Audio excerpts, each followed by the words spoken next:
developer karena ini adalah jalan mengingat kematian. Bapak Ibu, kalau jadi bisnis kita masuk di bisnis ini, saya kira bagus karena kita akan mengingat mati. Kenapa? Karena bahan baku dari bisnis ini adalah tanah. Kalau kita main di tanah, berarti kita akan ingat bahwa kita akan kembali ke tanah, kan gitu kan?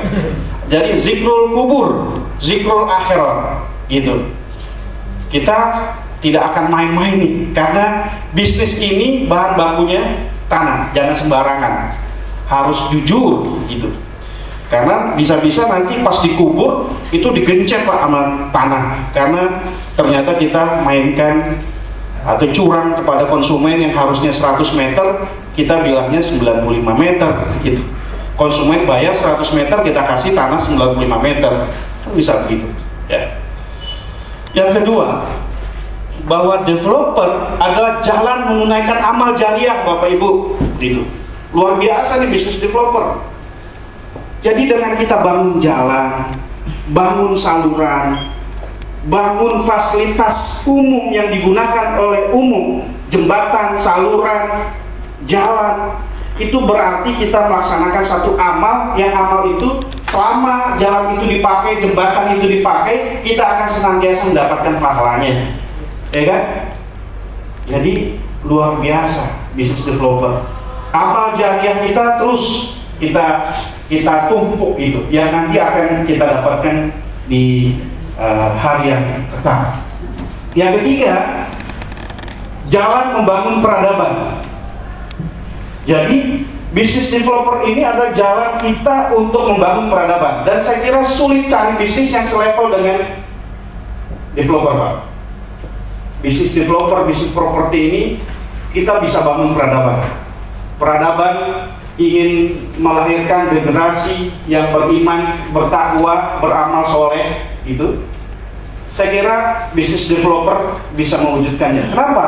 Karena kita bisa bangun tempat ibadah, bangun masjid, kita bangun pusat-pusat pendidikan, bangun pusat-pusat sosial, pusat pembentukan karakter di dalam lokasi perumahan yang kita bangun. Gitu.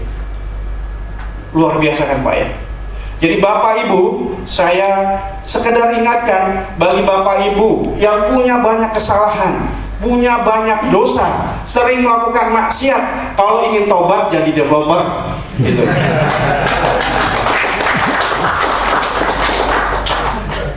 Oke, yang keempat, semua masalah finansial Anda tercuci bersih. Kenapa tidak?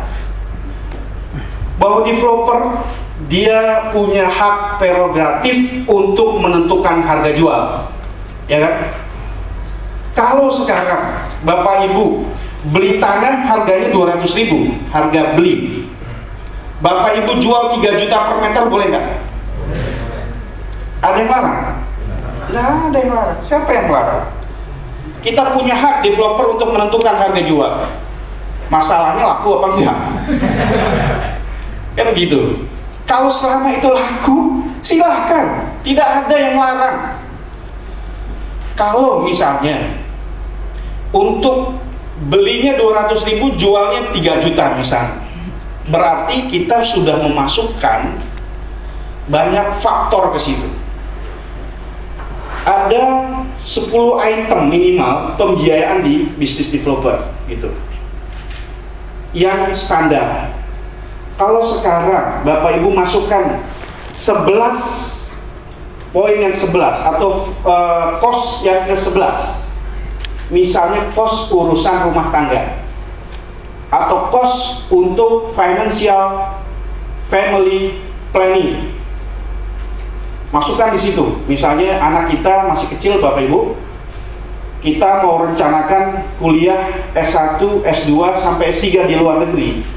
Lalu kita hitung berapa kosnya, lalu kita buka lahan 3 hektar misalnya, ada 100 unit atau 200 unit rumah, lalu per 1 unit dibebankan 10 juta.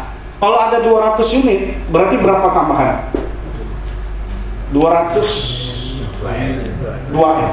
Nah, Kalau yang 10 juta itu adalah financial family planning kita, boleh nggak?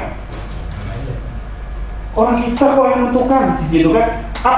Harga 300 juta, kita tambahkan 310 juta, yang 10 jutanya untuk urusan keluarga kita, boleh nggak Bapak Ibu?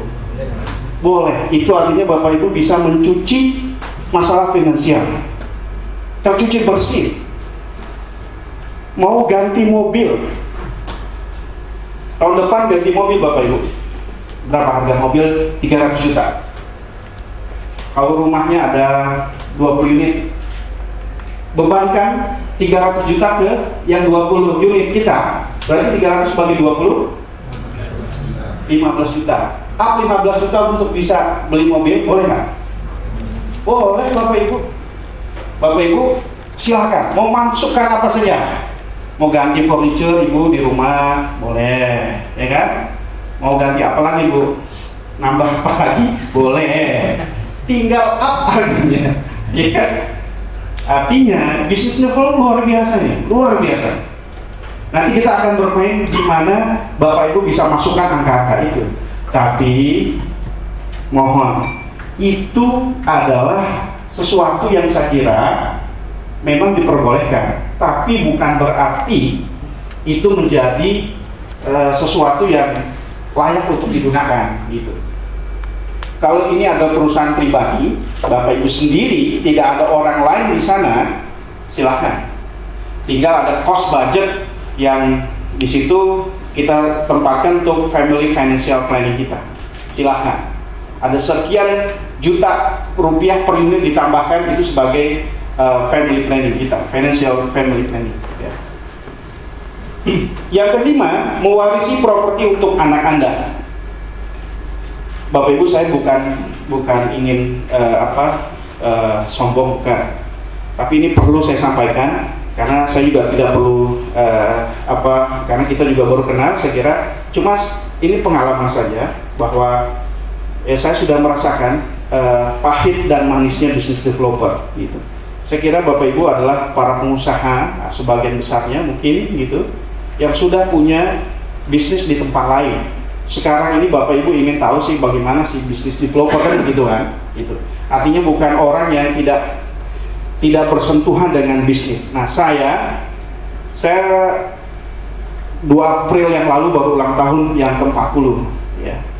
Jadi ini usia 40, saya kira usia